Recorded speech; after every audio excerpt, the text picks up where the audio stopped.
అన్న నిన్నటి నుంచి చూసుకుంటే ఏపీలో ఫ్రీ బస్ అనేది మొదలైంది కదా, దాని మీద మీ ఒపీనియన్ ఏంటి? ఫ్రీ బస్ చాలా మంచి పనే, చాలా మంచి పనే చేస్తున్నారు.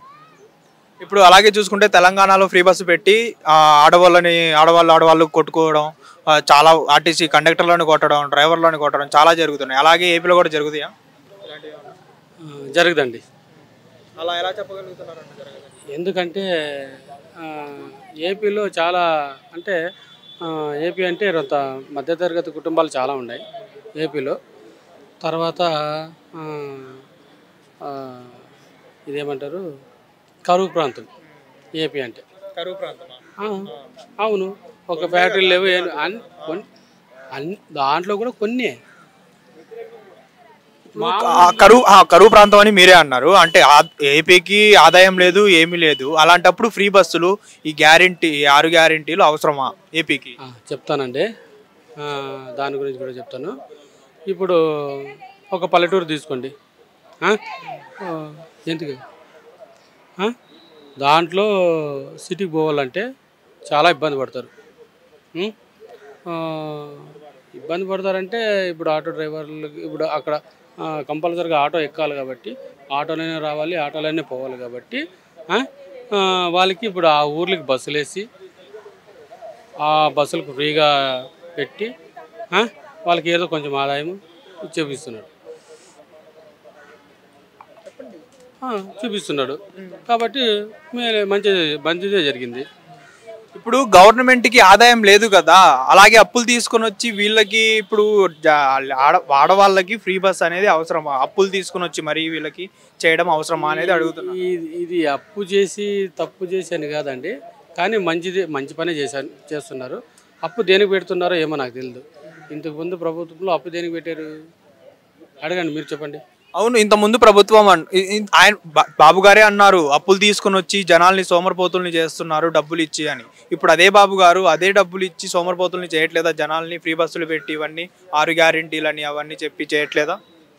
సోమరిపోతులు అంటే కొన్నిటికి మాత్రం సోమరిపోతులు, అన్నిటికీ కాదు. భూతత్వంలో చూస్తే అన్ని కళ్ళు పెద్దగానే కనిపిస్తాయి.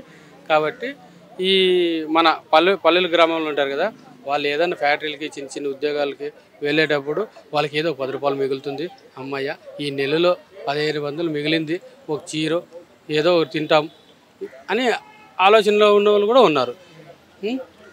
కొంతమంది అదే పనిగానే బజారుకు లాగే వాళ్ళు కూడా ఉంటారు. సో మంచి ఉంటుంది, చెడు ఉంటుంది. 100% 99% మంచిగా జరుగుతుంది. నా ఒపీనియన్ అది. అలాగే చూసుకుంటే ఇప్పుడు ఫ్రీ బస్ అనేది ఒకటి మొదలు పెట్టారు. ఇప్పుడు వాళ్ళ వల్ల ఆటోల వాళ్ళు ఎంత నష్టపోతున్నారు అనేది వాళ్ళు ఆలోచించట్లేదు కదా. అదే పాపము, అది కూడా ప్రభుత్వం వాళ్ళు కూడా దృష్టిలో పెట్టుకొని నెల వాళ్ళు కూడా వేతనం వేస్తే చాలా మంచిది అనిపిస్తుంది. ఎందుకంటే వాళ్ళని నమ్ముకొని ఆటోలు పాపం జీవనం సాగిస్తుంటారు. సో వాళ్ళకు కూడా ఏదో కొంచెం నెల వేసేటట్లు చేస్తే చంద్రబాబు నాయుడు గారు ఇంకా వారంతా ఉంటారు. గత ప్రభుత్వంలో జగన్మోహన్ రెడ్డి చేసిన అసలు తప్పులేంటి? అసలు ఓడిపోవడానికి అసలు ఎందుకు ఓడిపోయారు? అంటే ఈ పథకాల వల్లే ఓడిపోయారు అతను, లేకపోతే ఈ ముగ్గురు కలవడం వల్ల ఓడిపోయారు? పథకాల వల్ల కాదండి, ఆయన ఒక క్రిస్టియన్ అండి. ఎవరండి క్రిస్టియన్? జగన్మోహన్ రెడ్డి. అది జగన్మోహన్ రెడ్డి కదా, క్రిస్టియన్ అనేసి ఎలా అంటారు? వాళ్ళ క్రిస్టియన్ అండి, అందరికీ తెలుసు. మీకు తెలియదు అంతే, మీకు తెలియదు అంతే. తీసుకున్నారు వాళ్ళు అదేనండి, ఇంకా ఒకరు పుట్టి ఒకరు పేరు చెప్తే ఇంకా అదేనండి అనేది. అది ఎవరిష్టం వాళ్ళది కదా. ఇష్టం ఎందుకండి? అంటే ఇప్పుడు క్రిస్టియానిటీలో సీఎం కాదండి, వాళ్ళు ఎవరండి? క్రిస్టియన్ రెడ్డి సుబ్బనోళ్ళే. ఓకే, క్రిస్టియన్ అంటే ఎవరండి? మనోళ్ళు కాదా, అంటే జనాలు కదా వాళ్ళు? ఎవరండి? ఇప్పుడు వాళ్ళ ఓట్లు కాదు, క్రిస్టియానిటీ వాళ్ళవి ఓట్స్ ప్రభుత్వానికి అవసరం లేదా? అలా చూసుకుంటే అవసరం అంటే ఇప్పుడు క్రిస్టియన్స్, మీరు జగన్మోహన్ రెడ్డి అనే పర్సన్ క్రిస్టియన్ అనేసి అన్నారు. జగన్మోహన్ రెడ్డికి కానివ్వండి, చంద్రబాబు నాయుడుకి కానివ్వండి, క్రిస్టియన్ ఓట్స్ వద్దా, క్రిస్టియానిటీ ఓట్స్ వద్దా? వాళ్ళు ఓట్లు వేయకుండానే వీళ్ళు గెలుస్తారండి. ఎలా అండి? పక్కా గెలుస్తారు. ఎప్పుడైతే మా తిరుపతిలో చర్చి కడతాము, తర్వాత ఈ కొంతమంది పాస్టర్లు సీతమ్మదేవిని, రాముని చాలా బాధగా మాట్లాడారు. మాకు చాలా బాధ అయింది. ఆ విషయంలో వాళ్ళు మాకు నచ్చదండి. క్రిస్టియన్ అంటే తెల్లదొరలు బ్రిటిష్ వాళ్ళని మాకు తెలుసు. వాళ్ళు పరిపాలించారు మమ్మల్ని ఫస్ట్, తర్వాత మళ్ళీ పరిపాలిస్తారని భయపడతాం. ఇది తర్వాత సుభాష్ చంద్రబోసు, తర్వాత రాణి రుద్రమదేవి, అల్లూరి సీతారామరాజు పుట్టరు కదా, కాబట్టి ఆ భయం వేస్తుందండి పక్కాగా. ఏది మళ్ళీ జగన్మోహన్ రెడ్డి వస్తే క్రిస్టియానిటీ వాళ్ళకి కొమ్ములు వస్తాయనేసి మీరు అంటున్నారా? కొమ్ములండి వచ్చేసాయండి, ఎప్పుడే వచ్చేసాయి. వాళ్ళు పొడుస్తున్నారు కొమ్ములతో తెలుసా? 5 ఏళ్ళు పొడిపించుకున్నారా? పొడిపించుకున్నామండి. వాడు ఎవడో మాట్లాడాడు పాస్టర్, వాని పేరు తెలుసు కానీ బతికేండి వాడు. వాని పేరు ఏం పేరండి? అజయ్ బాబు. వీడు ఏమంటాడండి, సీతమ్మదేవి శ్రీలంకలో ఉన్నప్పుడు రావణాసురుడు పక్కన పడుకోకుండా ఉంటుందా, రావణాసురుడు ఊరికేనే ఉంటాడా, ఇవన్నీ మాట్లాడాడండి. వాడు తొందరలో చచ్చిపోతాడండి. చంపేస్తామండి మేము కూడా దొరికితే ఖచ్చితంగా. అలాంటి మాట్లాడే రాజకీయం మనకు సరిపోతుంది. ఎందుకు ఈ జగన్మోహన్ రెడ్డి అండదండ చూసుకొని ఇవన్నీ, ఆ విషయంలో మాత్రం నేను వాళ్ళకి సపోర్ట్ చేయనండి. నేను ఎప్పటికైనా కానీ ఒక్కరికే పుట్టాను, ఒక్కరి పేరే చెప్తాను, జై శ్రీరామ్. అలాగే కూటమి ప్రభుత్వంలో ముగ్గురు పరిపాలన ఎలా ఉంది? బాబు గారిది కానివ్వండి, లోకేష్ గారిది కానివ్వండి, అలాగే పవన్ కళ్యాణ్ గారి పరిపాలన ఎలా అనిపిస్తుంది మీకు? బాబు గారు, లోకేష్ బాబు గారు అంటే ఈ మధ్య అంతా చైతన్యం చేస్తున్నాడు, బాగా మంచిగానే చూస్తున్నారు కదా. స్కూల్ దగ్గరకు పోయేసి వాళ్ళ చేతిలో భోజనం చేయడము ఇవే కాదు, అందరూ విచారిస్తున్నారు, చూస్తున్నారు. ప్లస్ పవన్ కళ్యాణ్ గురించి ఇంతకుముందు ఆయన గురించి మనము చెడుగానే అనుకున్నాం, ఇప్పుడు మాత్రము చాలా మంచి పని చేస్తున్నారు. సనాతన ధర్మం గురించి చాలా పోరాడుతున్నారు. ఆయన అంటే నాకు అభిమానం పెరిగిందండి, రియల్ హీరో. అలా చూసుకుంటే గత ప్రభుత్వంలో నారా లోకేష్ గారికి చీర నీకు గాజులు పంపిస్తాను కట్టుకో అనేసి కొంతమంది కామెంట్లు అనేవి చేశారు. కొంతమంది చేశారండి, గత ప్రభుత్వంలో చేశారు. అలాగే నిన్న మాట్లాడుతూ నారా లోకేష్ గారు ఆడవాళ్ళని కించపరిచినా లేకపోతే ఆడవాళ్ళ గురించి అసభ్యంగా మాట్లాడినా ఒక్కొక్కటి తాట తీస్తామన్నట్టు మాట్లాడారు. అది ఏపీలో అమలవుతుందా? పక్కగా అమలవుతుందండి. ఎందుకంటే లేడీస్కి మనము ఇవ్వాలండి, మర్యాద ఇవ్వండి, మర్యాద ఇవ్వాలండి. ఎక్కడైనా కానీ లేడీస్కి మర్యాద ఇవ్వండి. ప్లస్ వాళ్ళ గురించి చెడుగా మాట్లాడకూడదండి. వాళ్ళు లేకుండా మనము పుట్టము, రాము కూడా.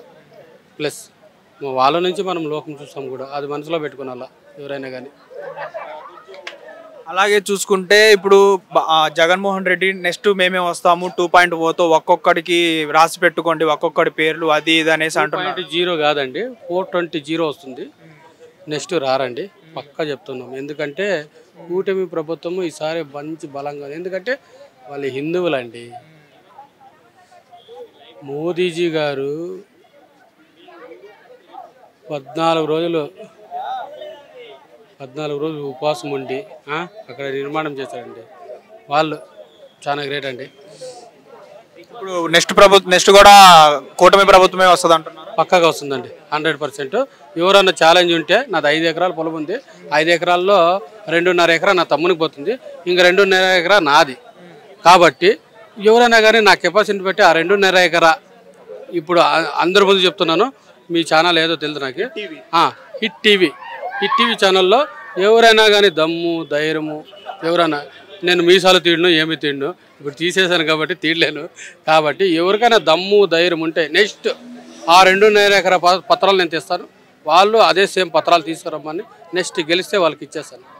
ఇచ్చేసి అరుగుండుతో అరమీసంతో నేను రాష్ట్రం అంతా తిరుగుతాను. వాళ్ళకి ఛాలెంజ్ రమ్మనండి. ఈసారి మాత్రం కొడితే బలంగా కొడతాము, పక్కాగా కొడతాం. హిట్ టీవీ యాప్, ఇందులో short news, live news, entertainment shows, movies, digital magazines తో పాటు మీ జిల్లా వార్తలను కూడా ఫ్రీగా చూడొచ్చు. ఇంకెందుకు ఆలస్యం, వెంటనే హిట్ టీవీ యాప్ ని డౌన్లోడ్ చేసుకుని ఫ్రీగా ఎంటర్టైన్మెంట్ పొందండి. Hit TV app. Hit TV app. Please download hit TV app. Hit TV app ని ఫ్రీగా డౌన్లోడ్ చేసుకుని ఎంజాయ్ చేయండి. మీకు నచ్చిన ఎంటర్టైన్మెంట్ కోసం హిట్ టీవీ యాప్ ని ఫ్రీగా డౌన్లోడ్ చేసుకుని ఎంజాయ్ చేయండి. హిట్ టీవీ యాప్ ని డౌన్లోడ్ చేసుకుని ఆస్వాదించండి, ఆశీర్వదించండి. ఇంతమంది సెలబ్రిటీలు హిట్ టీవీ యాప్ ని డౌన్లోడ్ చేసుకోండి అని చెప్తున్నారంటే ఎంత మంచి యాప్ ఆలోచించండి. అమెరికా అమెరికా అమెరికా అమెరికాలో చదవాలనుకునే వాళ్ళకి విశ్వసనీయమైన పేరు మన శౌర్య కన్సల్టెన్సీ.